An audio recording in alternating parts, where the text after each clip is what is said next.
나는 전능하신 아버지 하나님 천지의 창조주를 믿습니다. 나는 그의 유일하신 아들 우리 주 예수 그리스도를 믿습니다. 그는 성령으로 잉태되어 동정녀 마리아에게 나시고 본디오 빌라도에게 고난을 받아 십자가에 못 박혀 죽으시고 장사된 지 사흘 만에 죽은 자 가운데서 다시 살아나셨으며 하늘에 오르시어 전능하신 아버지 하나님 우편에 앉아 계시다가 거기로부터 살아있는 자와 죽은 자를 심판으로 오십니다.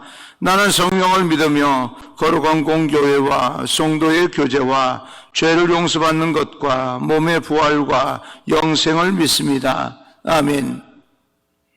오늘 선포되어질 하나님의 말씀은 출애굽기 10장 1절에서 11절까지 말씀입니다.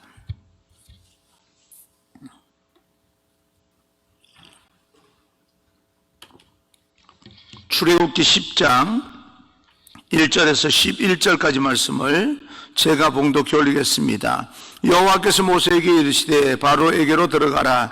내가 그의 마음과 그의 신하들의 마음을 완강하게 함은 나의 표징을 그들 중에 보이기 위함이며 내게 내가 애굽에서 행한 일을 곧 내가 그들 가운데에서 행한 표징을 내 아들과 내 자손의 귀에 전하기 위함이라. 너희는 내가 여호와인 줄을 알리라. 모세와 아론이 바로에게 들어가서 그에게 이르되 히브리 사람의 하나님 여호와께서 말씀하시기를 내가 어느 때까지 내 앞에 겸비하지 아니하겠느냐. 내 백성을 보내라. 그들이 나를 섬길 것이라. 내가 만일 내 백성 보내기를 거절하면 내일 내가 메뚜기를 내 경내에 들어가게 하리니 메뚜기가 지면을 덮어서 사람이 땅을 볼 수 없음 것이라. 메뚜기가 내게 남은 그것 곧 우박을 면하고 남은 것을 먹으며 너희를 위하여 들에서 자라나는 모든 나무를 먹을 것이며 또 내 집들과 내 모든 신하의 집들과 모든 애굽 사람의 집들에 가득하리니 이는 내 아버지와 내 조상이 이 땅에 있었던 그날로부터 오늘까지 보지 못하였던 것이라 하셨다 하고 돌이켜 바로에게서 나오니 바로의 신하들이 그에게 말하되 어느 때까지 이 사람이 우리의 함정이 되리이까. 그 사람들을 보내어 그들의 하나님 여호와를 섬기게 하소서. 왕은 아직도 애굽이 망한 줄을 알지 못하시나이까 하고 모세와 아론을 바로에게로 다시 데려오니 바로가 그들에게 이르되 가서 너희 하나님 여호와를 섬기라. 갈 자는 누구냐. 모세가 이르되 우리가 여호와 앞에 절기를 지킬 것인즉 우리가 남녀노소와 양과 소를 데리고 가겠나이다. 바로가 그들에게 이르되 내가 너희와 너희의 어린 아이들을 보내면 여호와가 너희와 함께 함과 같으니라. 보라, 그것이 너희에게는 나쁜 것이니라. 그렇게 하지 말고 너희 장정만 가서 여호와를 섬기라. 이것이 너희가 구하는 바니라. 이에 그들이 바로 앞에서 쫓겨나니라. 아멘. 하나님의 큰 은혜가 여러분과 함께 하기를 간절히 주님의 이름으로 축복합니다. 오늘은 바로에게 메뚜기 재앙을 선포함이라는 제목으로 여러분과 함께 말씀을 나누겠습니다. 이스라엘 백성을 보내겠다고 약속했던 바로는 마음을 번복하고 하나님께서는 계속해서 이어서 재앙을 내립니다. 하나님이 재앙을 내리게 된 이유를 모세를 통해서 우리는 알 수가 있는데요. 하나님이 원하시는 것은 두 가지입니다. 하나님은 백성들이 하나님을 잘 믿게 만들기 위함입니다. 그리고 믿지 않는 사람들에게 하나님이 살아계신다는 것을 보여주기 위함입니다. 1절입니다. 여호와께서 모세에게 이르시되 바로에게로 들어가라. 내가 그의 마음과 그의 신하들의 마음을 완강하게 함은 나의 표징을 그들 중에 보이기 위함이며 모세야 너는 바로에게 또 들어가라. 그런데 그가 재앙에 대해서 듣지 않을 거야. 그 이유는 나의 표징을 그들에게 보이기 위함이다. 내가 살아있음을 그들로 알게끔 만들어주겠다. 그러기 위해서 그들의 마음이 쉽게 열리지는 않을 것이다. 그렇게 이야기를 합니다. 하나님께서 살아계시고 또 하나님은 이런 기적을 행한다는 것을 보여주기 위해서였다라고 하는 것입니다. 그러나 애굽 왕과 애굽 백성들이 하나님의 기적을 보면서 무엇을 그들은 깨닫게 될까요? 아하, 정말 하나님이 살아계시는구나 라고 하는 것을, 이스라엘 백성들이 믿는 하나님, 살아계시는 분이구나 라고 하는 것을 깨닫게 되는 겁니다. 결국에는요, 여러 가지 재앙을 보면서 애굽 왕과 애굽 신하들과 애굽 백성들은 하나님은 죽지 않았어 라고 하는 것을 깨닫게 됩니다. 그래서 그 하나님의 표징을 보고 결국에는 하나님을 받아들여서 하나님의 믿는 백성을 되지 못하겠지만 하나님이 살아계신 분이라고 하는 것을 알게 된다는 것입니다. 2절입니다. 내가 애굽에서 행한 일들, 곧 내가 그들 가운데서 행한 표징을 내 아들과 내 자손의 귀에 전하기 위함이라. 너희는 내가 여호와인 줄을 알리라. 애굽 땅에서 일어났던 모든 일들을 내 후손들이 계속해서 듣게 될 것이다. 그 사건들을 들으면서 그들도 여호와 하나님이 진짜 신임을 알게 될 것이다. 그래서 내가 이 기적을 행한다 라고 말합니다. 여러 가지 기적과 이적을 왜 행합니까? 믿는 사람은 더 잘 믿게 하고 믿지 않는 사람은 그것을 통해서 하나님 살아계심을 깨닫게 되고 하나님을 믿게끔 만들기 위해서 하나님은 기적을 행하는 것입니다. 다시 말하면 하나님은 우리에게서 믿음을 원하십니다. 우리의 믿음을 위해서 하나님은 두 가지, 우리가 기도할 때 때로 기적으로 응답해 주시기도 합니다. 우리의 믿음을 더 굳게 하려고 바로 해결할 수 있는 모든 문제도 몇 번의 우여곡절을 통하여서 풀리게 만들기도 하시고, 내가 하나님 앞에 나가서 절박한 마음으로 기도할 때 하나님께서 들어 응답해 주시는 겁니다. 근데 그 기도하는 모습을 보면서 우리 후손들은, 다음 세대들은 정말 하나님이 살아계시는 것이 맞다라고 하는 것을 그들도 알게 되고 듣게 되어서 알게 되고 결국은 하나님께로 돌아오게 될 것입니다. 왜 하나님은 우리로 단번에 응답하지 아니하고 몇 번의 이런 우여곡절과 과정을 거치게 하는가? 우리로 더 잘 믿게 하기 위해서입니다. 그러므로 우리는 하나님을 잘 믿어야 됩니다. 코로나 바이러스, 정말 하나님의 뜻은, 숨은 뜻은 무엇인가? 잘 믿게 만들기 위함인데 우리는 생활의 안전이라고 하는 그런 두려운 마음 때문에 슬며시 하나님을 밀어내고 있는 것은 아닌가라고 하는 것을 깊이 생각해야 됩니다. 하나님께서 원하시는 또 한 가지는 겸손입니다. 3절입니다. 3절, 모세와 아론이 바로에게 들어가서 그에게 이르되 히브리 사람의 하나님 여호와께서 말씀하시기를 내가 어느 때까지 내 앞에 겸비하지 아니하겠느냐? 내 백성을 보내라. 그들이 나를 섬길 것이라. 내가 언제까지 내 앞에서 교만할 것인가? 라고 묻고 있습니다. 너 언제나 겸손할 건데 라고 하는 거예요. 내 앞에 언제까지 그렇게 고개를 들고 있을 건데, 목이 뻣뻣하게 살아갈 것인데, 하나님께서 우리에게도 원하시는 것은 겸손입니다. 주 앞에 엎드리는 것, 어떤 일을 할 때 이거 내 힘으로 할 수 있어 라고 하는 것이 아니라 하나님 앞에 먼저 넙죽 엎드리는 것이 겸손입니다. 겸손은 무조건 자기를 낮추는 거예요. 하나님 앞에 우리가 엎드리는 것, 그것이 겸손입니다. 그러면 낮춰지는 거예요. 겸손이라고 하는 것은 무조건 해서 나 이거 잘 못해요 라고 말하는 것만은 아닙니다. 겸손이란 비굴하게 포기하는 것도 겸손이 아닙니다.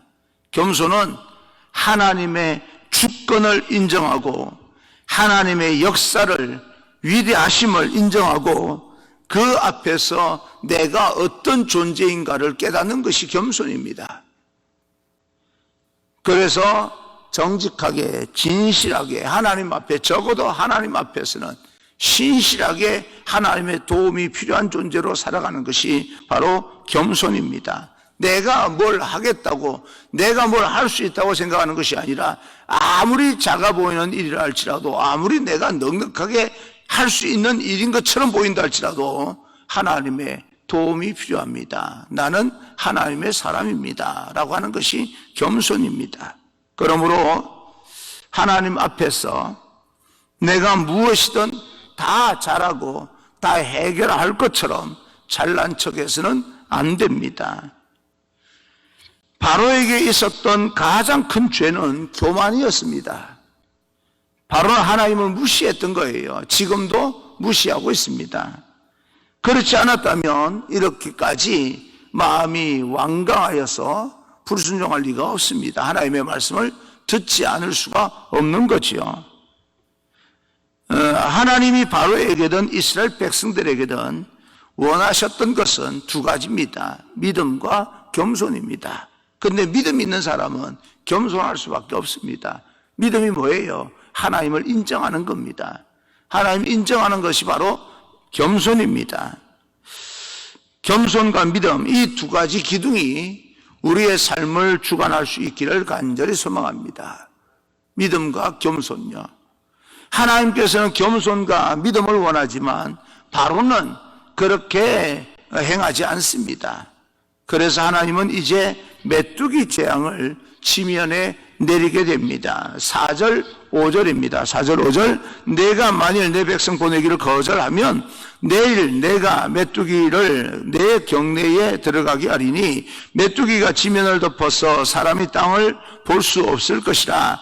메뚜기가 내게 남은 그것 곧 우박을 면하고 남은 것을 먹으며 너희를 위하여 들에서 자라나는 모든 나무를 먹을 것이며, 굉장한 메뚜기 때가 온다는 것입니다. 요즘도 메뚜기 때가 오면요, 온 곡식을 다 갉아먹어요. 지금 어느 지구의 어느 쪽에는 메뚜기 때가 창궐하여서 모든 농사를 다 망치고 있습니다. 메뚜기가 그 정도로 무섭습니다. 한 마리 한 마리는 별것도 아니지만 온 땅을 메뚜기가 다 덮어버릴 때 그때는 남아도는 게 없습니다. 그런 메뚜기가 온다는 거죠. 이 재앙이 임하기 전에 신기한 역사가 일어나는데, 바로의 신하가 이 메뚜기 때의 재앙의 선포를 듣고 정신을 차리는 거예요. 그래도 정신을 차리는 사람이 있습니다. 7절입니다. 7절, 바로의 신하들이 그에게 말하되 어느 때까지 이 사람이 우리의 함정이 되리이까? 그 사람들을 보내어 그들의 하나님 여호와를 섬기게 하소서. 왕은 아직도 애굽이 망한 줄을 알지 못하시나이까 하고, 왕이여 언제까지 우리가 모세를 통하여 고난을 받아야 됩니까? 이 사람들 보내어서 자기들이 하나님을 섬기게 하십시오. 우리가 망하게 되었습니다. 그렇게 외칩니다. 아직까지 메뚜기 때가 온 건 아닌데 그동안의 재앙을 통해서 보게 될 때 메뚜기 때까지 덮치면 정말 큰일 나겠구나. 메뚜기 때가 이들이 이야기를 하면 메뚜기 때가 오겠구나라고 생각을 하고요, 그 애굽 왕에게 건의를 하는 거예요. 언제까지 우리가 이렇게까지 당해야 됩니까? 나가서 하나님을 섬기게 해 주십시오. 그래서 바로는 모세를 다시 부릅니다. 다시 불러서 묻게 됩니다. 질문을 합니다. 8절입니다. 모세와 아론을 바로에게로 다시 데려오니 바로가 그들에게 이르되 가서 너희의 하나님 여호와를 섬기라. 갈 자가 누구냐라고 이야기합니다. 갈 자가 누구냐? 가라. 그런데 갈 자가, 갈 사람이 누구냐? 모세가 대답합니다. 9절입니다. 모세가 이르되 우리가 여호와 앞에 절기를 지킬 것인즉 우리가 남녀노소와 양과 소를 데리고 가겠나이다. 남녀노소, 그러니까 모두 소와 양까지 포함해서 다 가겠다라고 말할 때 바로는 그것을 허락하지 아니하고 부분적으로만 허락합니다. 부분적으로 허락하는 게 누구입니까? 10절, 11절입니다. 바로가 그들에게 이르되 내가 너희와 너희 어린 아이들을 보내면 여호와가 너희와 함께함과 같으니라. 보라, 그것이 너희에게는 나쁜 것이니라. 그렇게 하지 말고 너희 장정만 가서 여호와를 섬기라. 이것이 너희가 구하는 바니라. 이에 그들이 바로 앞에서 쫓겨나니라. 어린 아이는 데려가지 말고 너희 장정만 가서, 어른들만 가서 섬기라. 왜냐하면 너희가 어린 아이들도 데려가면 돌아오지 않을 것이기 때문이다. 자식은 데려가지 말라. 뭔 이야기입니까? 자식을 볼모로 삼겠다는 이야기입니다. 어린 자녀들이 남으면 또 누가 남아요? 엄마가 남아야 되지 않습니까? 그렇지 않아요? 그러니까 장정, 남자들만 가서 예배를 드리고 와라, 제사를 드리고 와라, 그 말입니다. 어린아이지만 어린아이에게 걸려있는 또 어른이 있는 거죠. 바로를 보십시오. 정말 망해가면서도 한 가지를 놓지 않으려고 하는 마음, 자존심, 자기 자존심을 지키려고 하는 것 같아요. 이런 모습이 점점 더 망해가는데, 모든 것이 다 망가지고 있는데 고집을 피우는 그런 모습이 우리의 모습이 아니기를 간절히 소망합니다. 드라마를 보게 되면 실질적으로 있는 일인지는 모르겠지만 드라마 속에서 거기서 멈추면 좋을 것 같은데 시청자들이 모두가 다 그렇게 생각을 합니다. 그런데 멈추지 않아요. 끝까지 갑니다. 정말 어리석은 거죠. 그런데요, 그것이 드라마로만 끝나는 것이 아니라 현실 속에서도 일어나는 일들이다 라고 보게 될 때 서글픈 일입니다. 여러분, 거기서 멈추셔야 합니다. 그런데 나 스스로는 그것을 멈출 수가 없습니다. 그래서 뭐예요? 하나님의 도움이 필요합니다. 우리 모두는 세상의 그 어떤 사람일지라도 모두가 다 하나님의 도움이 필요합니다. 그 한 가지만 놔도 살 수 있는데 그 한 가지를 놓지 않음으로써 그 한 가지로 인하여서 완전히 망해버리는 것을 보게 됩니다. 그것이 재물이든 아니면 명예든 권력이든 내려놓아버리면 내가 살아날 수가 있는데 그걸 움켜쥐고자 하는 욕심과 탐욕 때문에 인생이 망가져 버리는 것을 보게 됩니다. 드라마에서만 보는 것이 아니라 현실 속에서도 우리의 모습이 그런 모습이라 그렇게 되면 우리의 인생도 망가질 수 있습니다. 그래서 우리는 더 많이 하나님의 음성을 들어야 되고 하나님을 더 깊이 믿어야 됩니다. 지금은요, 믿음이 필요할 때입니다. 예배 회복이 어디서부터 시작됩니까? 우리의 믿음에서부터 시작이 됩니다. 단순하게 예배 회복이 된다고 해서 모든 것이 끝나는 것이 아닙니다. 문제는 나의 믿음이 문제입니다. 자식을 볼모로 삼지 아니하고 만약에 여기에서 그것을 포기했더라면 자기들의 애굽 사람들의 장자를 잃지 않았을 겁니다. 보십시오. 어린 자녀들을 볼모로 삼으니까 장자가 죽어나가는 그런 재앙을 받게 됩니다. 이 어리석은 모습이 누구의 모습입니까?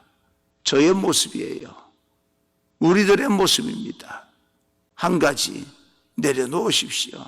그것이 살 길입니다. 사람은 참 어리석은 면이 있습니다. 다 포기하면 모든 걸 다 얻을 수 있는데 하나에 집착해서 모든 것을 다 잃어버리고 마는 것이 사람의 존재입니다. 여러분, 참 이 모순 아닙니까? 모든 것을 다 내려놓으면요, 모든 걸 다 얻게 돼요. 한 가지 그것, 어찌 보면 돌아보면 별것도 아닌 것 하나가 내 인생의 전부인 것처럼 생각이 들어서 그것을 붙잡고 나가려고 하다 보니까 내 인생 모든 것을 잃어버리게 되는 겁니다. 우리가 정말 하나님을 믿는다면 그 한 가지조차도 하나님 앞에 맡기고 우리는 하나님을 믿는 믿음만 회복하면 됩니다. 하나님께서 원하시는 것은 우리의 믿음입니다. 기도할 때도 체면을 생각하지 말고 그냥 엎드리면 됩니다.